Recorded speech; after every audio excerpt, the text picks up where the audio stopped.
Hejsa og velkommen til vores screencast omkring verdensrekorder i løb. Ja, vi har så fået til opgave at opstille nogle linjer og modeller, der beskriver sammenhængen mellem løbedistancen og tiden det tager for de hurtigste mænd at løbe distancen.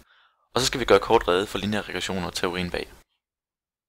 Vi starter lige med at gøre kort rede for teorien. Vi ved, hvis man har nogle tal, som dem her, som vi har fået fra nettet, så kan man altså opstille nogle lineære modeller. Men man kan selvfølgelig ikke altid gå ud fra, at de her punkter de ligger på den samme rette linje. Og det er så det, vi skal undersøge lige nu, hvor vi skal prøve at finde den bedste rette linje ved hjælp af mindste kvadratmeters metode, som går ud på, at man lodret måler alle længderne fra punkterne op eller ned til linjen. Det gælder så om at få den korteste afstand som overhovedet muligt gennemsnitligt, altså med punkterne. Og for at vi er helt sikre på, at tallene bliver holdt positive, så vælger vi at sætte dem i anden, fordi vi ved minus gange minus, det giver plus.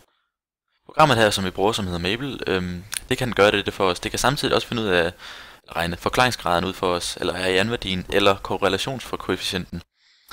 Dette tal, det gælder så om, at det skal være så tæt på et som overhovedet muligt. Og nu kommer vi til, hvordan man får det her program til at gøre det. Vi vil så i starten at lave en samlet linjemodel, hvor der vi sætter alle vores distancer ind.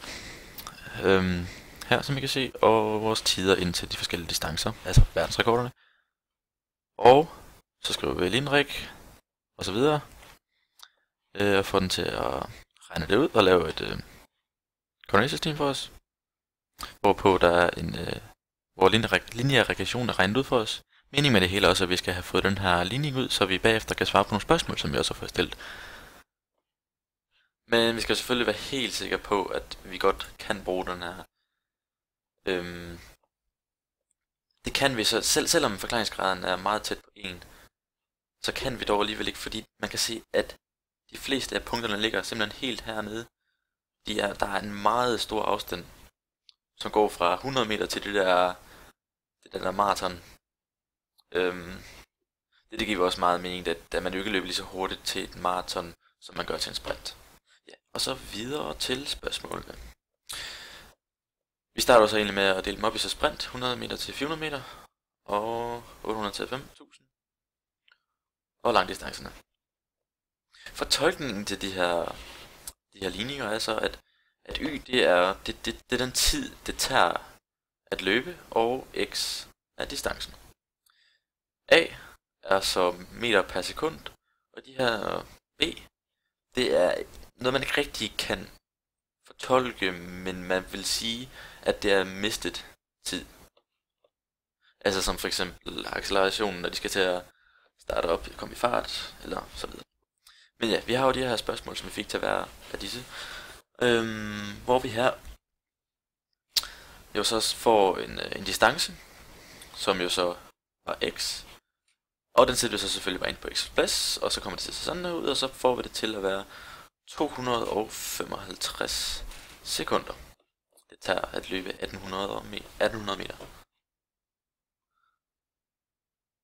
Og for sprint, der ender resultatet med at være 31,527 sekunder for et 300 meters løb, hvis der altså fandtes det. Og så kommer vi ned til en 3/4 maraton, hvor vi så selvfølgelig allerførst skal finde ud af, hvor stort et 3/4 maraton, eller hvor langt et 3/4 maraton er. Og så kan vi sætte det på x plads, så det skal se sådan her ud, og vi får det til at være en halvanden time og 9 minutter. Nu får vi det så omvendt, hvor vi skal omregne det med y, altså tid. Og så hvor langt kan verdens hurtigste mand løbe på 15 sekunder. Her får vi bare vores program til at regne ud for os, så vi skriver bare ligningen op. Hvis vi så 15 ind på y's plads, så bliver det til 15 lige med det, så videre, og så får vi det til at være 153,9 meter på 15 sekunder. Og hvor langt kan en person løbe på 4 minutter, altså 240 sekunder? Kan verdens hurtigste mand gøre det? Det bliver så til 1,7 km. Og hvor langt kan han løbe på 3 timer? Det bliver til 61 km og 322 meter. Ja, det var det. Og nu kan vi så konkludere, at vi har formået at finde ud af, at hvad verdensrekorden på 300 meter vil være, og på 1800 meter, og på 3/4 maraton. da det ikke er noget, der inkluderes i OL's løbedistancer. Og så har vi også fundet ud af, hvor hurtigt verdens hurtigste mand så kan løbe på 15 sekunder.